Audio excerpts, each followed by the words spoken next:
and welcome to Women Now. As you know, we usually end the shows with a quote. But for a change, today we are starting with a quote, and this is one of my favorites. I want to be judged by my abilities, my struggles, and my achievements, and not labeled or stereotyped by my gender, my economic background, my nationality, or my beliefs.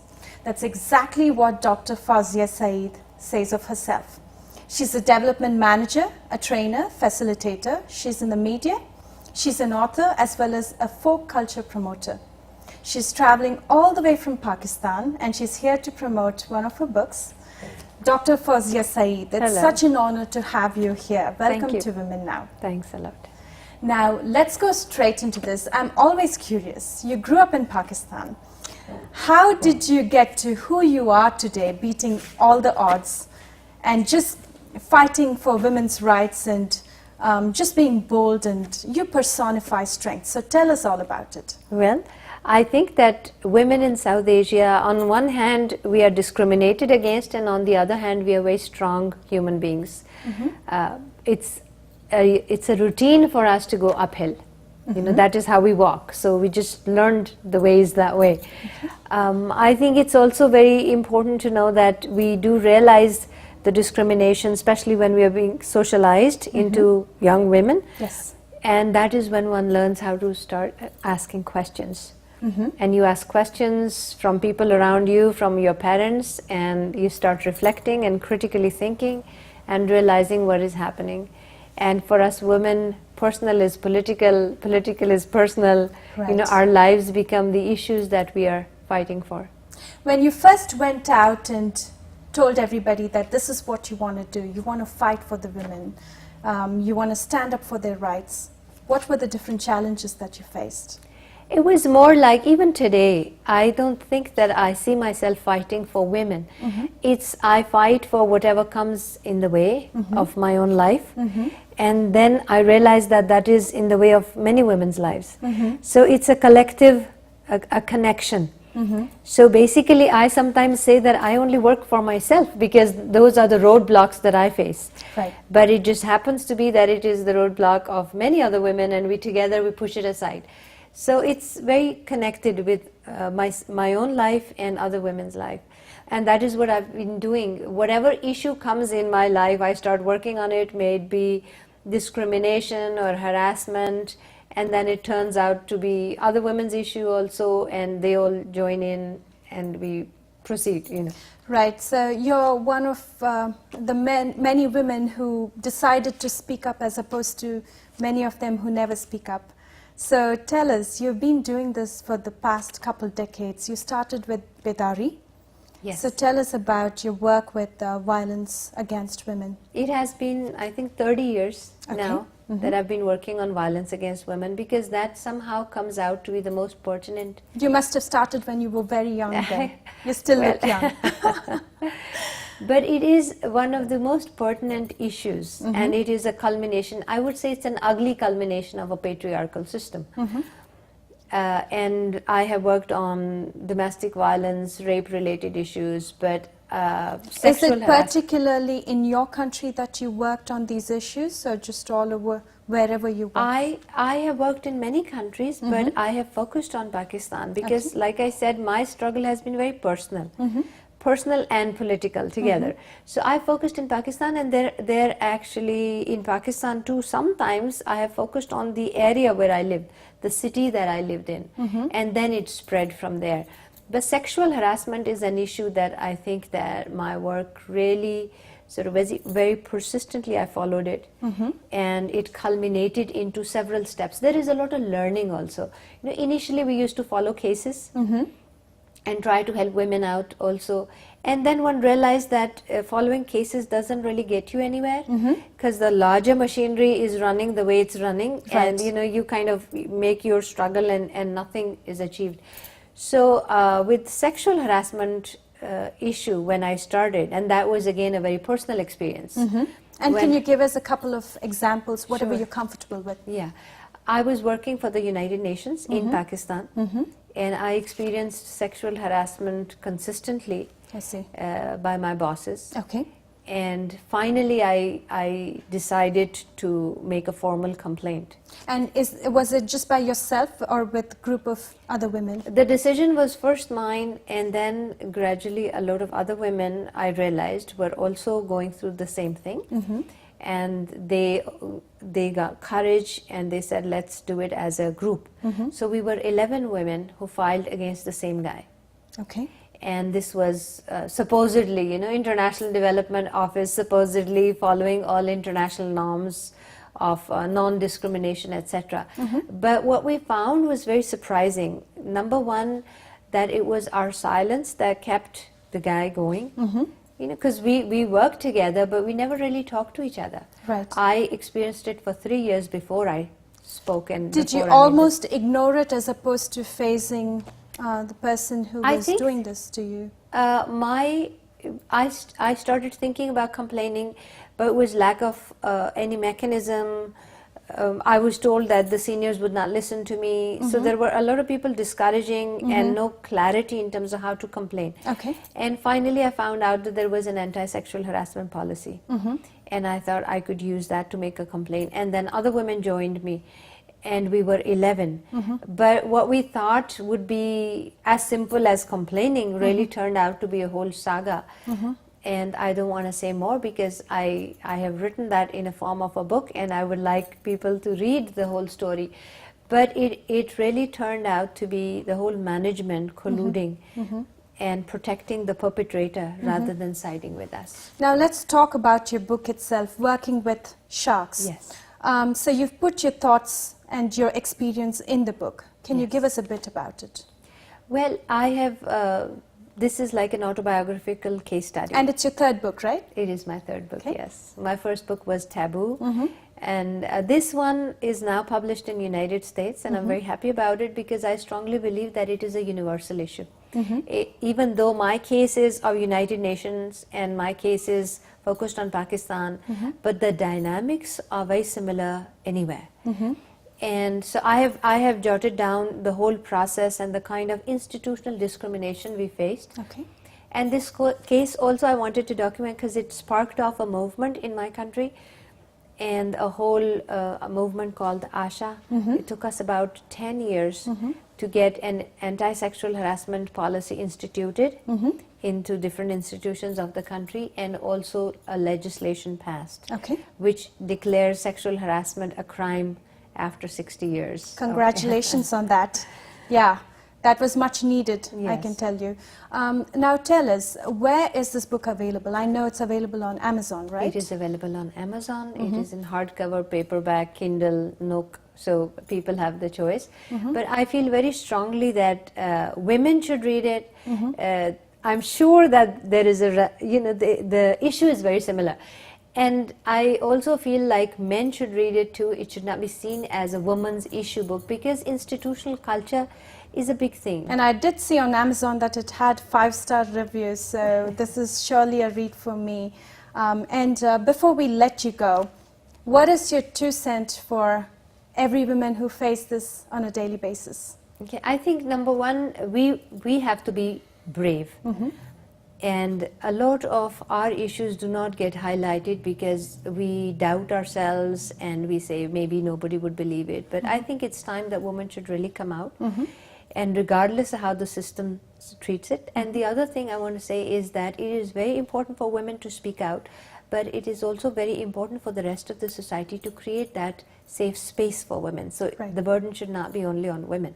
The society needs to really help out a lot. Well, thank you so much. Again, it was an honor to have you here, Dr. Fawzia Saeed. Thank you. Thank you.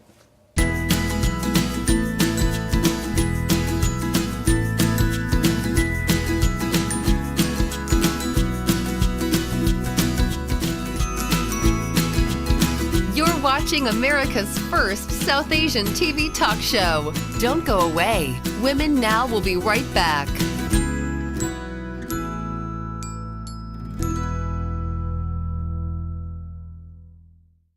Namaskar, we are the Chitreshta Dance Company and you're watching us on Women Now TV.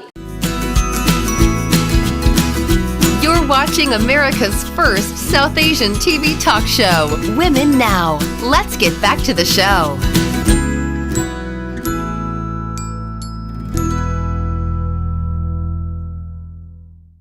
Now, where can you hang out with VCs and startups in a rather classy atmosphere? Right here at the Startup Demo Plus Pitch, and we're reporting to you directly from Drake SF. We're now talking with the founder of Applause, Mr. Jose De Dios, and Applause is the main sponsor of this event. Now, Jose, tell us, why concentrate on 25 companies as opposed to something large scale? Right, so the premise behind 25 companies is 25 is a good number. It's a quarter of 100, right? And so what we do is we give 25 entrepreneurs the opportunity to come down here, demo their product. Of those 25, the investors go and they pick a certain amount, whether it's 5 or 10, to pitch them here in this room.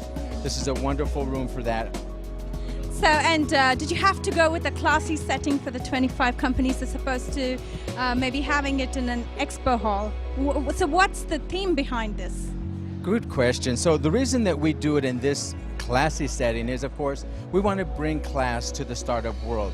But these poor folks, you know, they really work very, very hard on their projects, and they don't have a lot of money. A lot of them are bootstrapping this. They're paying it out of their own pocket.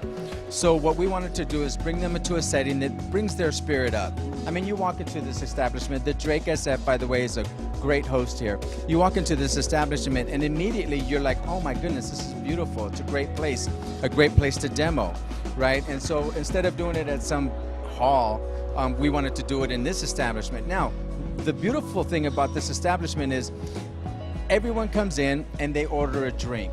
They get to socialize, as opposed to it being a stuffy kind of hall kind of a thing. You get to socialize with people. You get to go ahead and talk to the different startups about their business and just make it more personal, right? So that's why we chose this place. So tell us, what is that one specific thing that you're looking for in companies today? I'm looking for a serial entrepreneur. I bet the jockey, not the horse. I want to see a management team where at least half the people involved have done it before, from initial incubation of an idea to an exit event of some sort. So do you think there's some kind of entrepreneur attraction, if I may?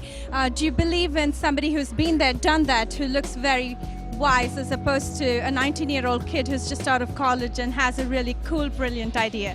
I'd be willing to bet on a 19-year-old kid who has a really cool idea. If they're Steve Jobs or Bill Gates or a Mark Zuckerberg type of person who's really passionate, really committed, and definitely a subject matter expert in what they're pitching.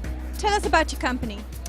So we have a company called Robit, and it is a do-it-yourself distribution platform for film, TV, music, books, video games, and comics.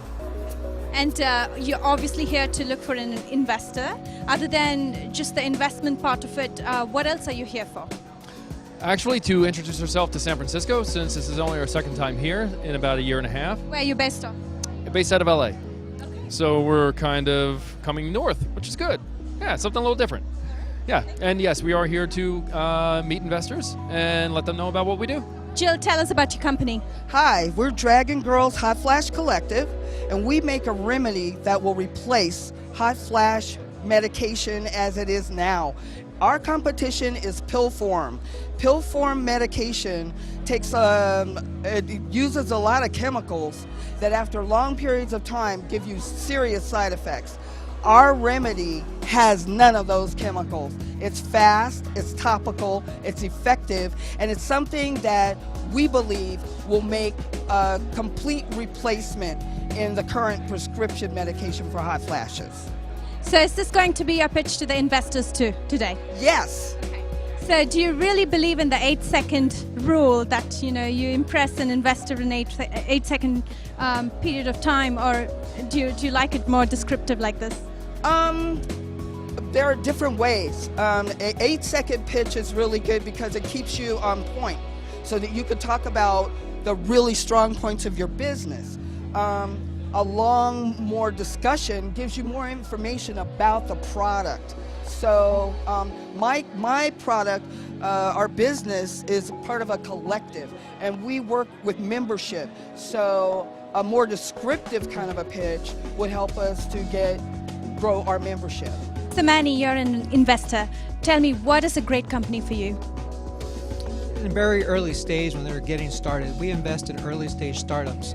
Realty Shares is one of our most recent investments, and we like them because they actually gained some traction before they went out and raised money. Okay. And is there a certain quality in a company that you look for? Is it the team, the product, the service, or just the pitch? Large markets. Get into huge markets and want to exploit it early. Then have a team that will actually execute on the skills that are needed. I think that's a good two qualities. You get past that, then there's other things. Now, there has been ups and downs in the economy, as all of us know. Where is investment heading these days? What's hot? You know, I'm still a strong believer in real estate. I'm a big real estate investor, and we diversify our portfolio with early stage startups. Right now, crowdfunding platforms are hot, but I'm not one to give investment advice. Okay, you guys, so if you're an investor or a startup, you know exactly where to hang out every month. Yep, you heard it right. This event is every month. And if you need more information about this event, you can get on our Facebook page, facebook.com/Women Now TV. Now, the party has just begun, so I'm heading back. Until next time, bye-bye.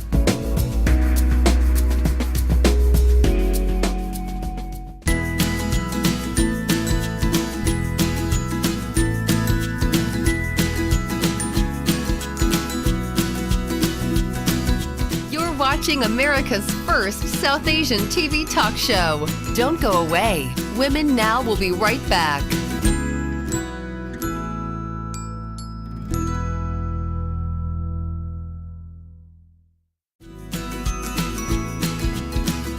You're watching America's first South Asian TV talk show. Women Now. Let's get back to the show.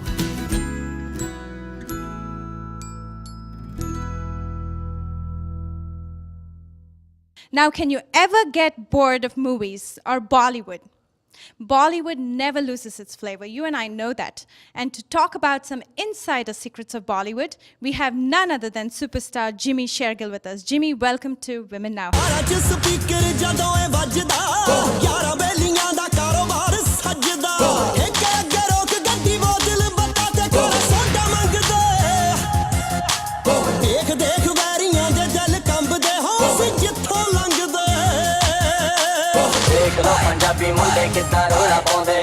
Now, Jimmy, let's go straight to your career.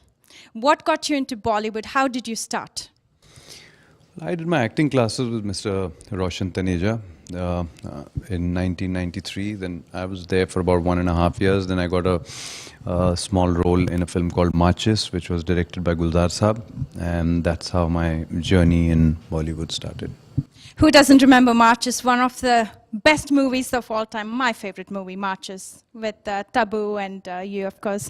Now, tell me, what have you learned so far that's so important in Bollywood? Some of the skills and tricks that has brought you to today, to being a superstar such as you are now. I don't know about that, but all I can say is Gulzar Saab, I think, is an institution. You know, when it comes to acting and filmmaking and stuff like that. And he said some really interesting things at that point of time, which I've always, you know, kept them in the back of my mind and always tried to, you know, put them in use wherever it applies. And he said something like, never let the fate of any movie become your fate. As in, like, if the film is a very big hit, don't let it get into your head and, you know, you start behaving weirdly and stuff like that. And even if a film is a flop, then also don't let it become your fate. Move on. As an actor, you need to be working all the time. Work is what makes you get over the biggest of your problems and stuff like that. You need to be working all the time. रेशम सी है ये हवाएं सनम, आओ जरा पास आए सनम, जागे जागे अरुमा है, जागे जागे हम, ओ जागे जागे अरुमा है, जागे जागे हम, हो जाने दो अब फासले कुछ तो कम, जागे जागे अरुमा है, जागे जागे हम, ओ जागे जागे अरुमा है, जागे जागे हम. do you really have to have that peace of mind and think that way, always be positive and move on? And are there certain challenges that you face on a day-to-day basis just being a star? Challenges come with every film. You say yes to most of the films that you're doing is because of the fact that you feel that the character that you're portraying in that particular film excites you a lot. It's challenging and it's something that you've not done before. If I have to give an example, I mean, earlier on I would say a Munna Bhai MBBS, where I was playing a person who, I was playing a patient who discovers that he's got cancer. And then, you know, films like A Wednesday, at a point of time where people used to always feel, oh, you know, he can do this kind of work, but nobody ever thought that, oh, he can even do angry young man kind of roles. Of all the movies that you've acted so far, what would be that one movie that you would love to reenact again? Well, it definitely has been the Sahib Biwi Gangster series, because that's totally not me as a person, and Sahib is very he's good in his own way, but he's evil also in his own way, and there is a lot of excitement to that particular character. It's a tough character. Any film that you do with Tigmanshu is always a challenge. So I feel I'm looking forward to the third part now, and they're still working on the script, and next year we should be shooting for the film. And yes, it has, I mean, it's created an amazing kind of response from the audiences all over. Like even right now that I'm here in the US, and every single person I meet just talks about that film and my character in that and stuff like that. So I'm excited for the third part. In terms of movies itself, what's coming up next for you? Well, my next release should be Bullet Raja, which is directed by Tigmanshu Dhulia again, and has Saif Ali Khan and Sonakshi. It's a big film for me, and I've got a very nice character in this one also. I'm looking forward to it. So it's a story about these two friends. It's based on true incidents, and it's a lovely film, two friends and what happens. And it is definitely a masala film. It is a full-on entertainer, and it's a kind of a political cum gangster kind of film. We can't wait to watch it, so wish you the best in everything that you're doing for the community and Bollywood. Good luck. अंगड़ाई लेके हवा है चली, तो क्यों न खुशबू बिखेरे कली, खुशबू